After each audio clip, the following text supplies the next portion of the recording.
10वीं गणित है, अध्याय 5 है समांतर श्रेणी। और आज हम समांतर श्रेणियों का योग पढ़ेंगे। और इस वीडियो में आप लास्ट तक बने रहें, कुछ उदाहरण समझेंगे, कुछ सूत्र समझेंगे। यहाँ पर देख लेते हैं एपी के प्रथम n पदों का योग हम कैसे निकालेंगे।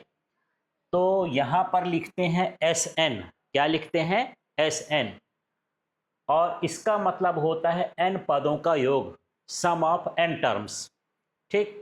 इसके बाद यहाँ पर देखिए n/2, फिर ये ब्रैकेट में है 2a plus n minus 1d। सूत्र याद हो गया? सूत्र याद करो, क्या हो गया? Sn बराबर n/2 ब्रैकेट में 2a plus n minus 1d, क्योंकि आगे के सवाल इसी सूत्र से होने हैं। ठीक है, ये मूल सूत्र है, ज़्यादा उपयोग में आता है। इसके अलावा यदि इस तरह है कि हमको पहला पद दिया हो और n वां पद दिया हो, क्या क्या दिया हो?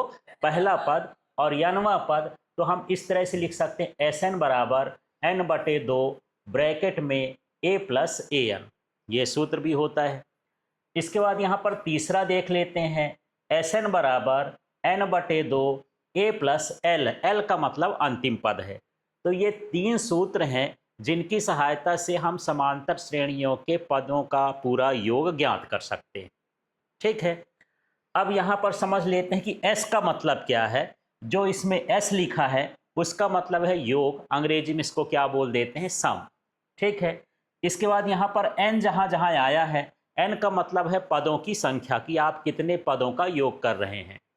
इसके बाद यहाँ जो a होता है, ये पहला पद भी है, इसको a1 भी कह देते हैं। ठीक है, a का मतलब क्या होता है? प्रथम पद। और d का मतलब क्या है? हाँ, सार्वधातुक है, कॉमन डिफरेंस है। और ये कैसे निकालते हैं? बाद वाले जो पद होते हैं उससे पहले वाले पद को क्या करते हैं? घटा देते हैं। इसके बाद यहाँ पर an है। an का मतलब होता है n वां पद, जैसे 7वां है, 8वां है, इस तरह का n वां पद होता है। इसके बाद l का मतलब क्या होता है?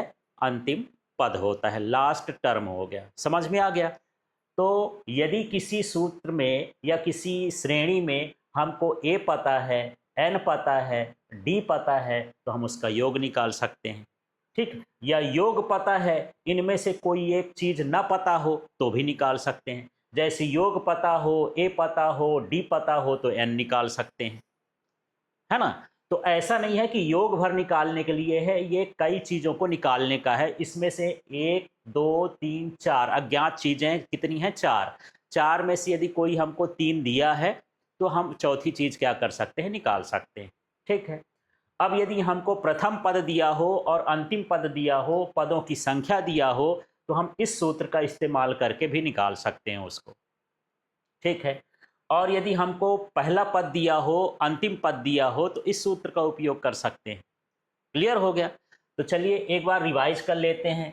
तो यहाँ पर क्या है? एपी के प्रथम n पदों का योग। ये सूत्र क्या होता है? Sn बराबर n/2 ब्रैकेट में 2a plus n minus 1d। यहाँ पर n का मतलब पदों की संख्या, a का मतलब प्रथम पद है, और d का मतलब क्या है? सर्वांतर है। ये पहला सूत्र हो गया। दूसरा सूत्र क्या हो गया? n/2 ब्रैकेट में a प्लस a n। तो ये पहला पद हो गया, n वां पद हो गया। इसके बाद जो तीसरा सूत्र है ये Sn है, n/2 a प्लस l। इस तरह से है, a पहला पद है, l अंतिम पद है। इस तरह से हमको तीनों सूत्र लगा करके और AP का क्या ज्ञात कर सकते हैं? योग।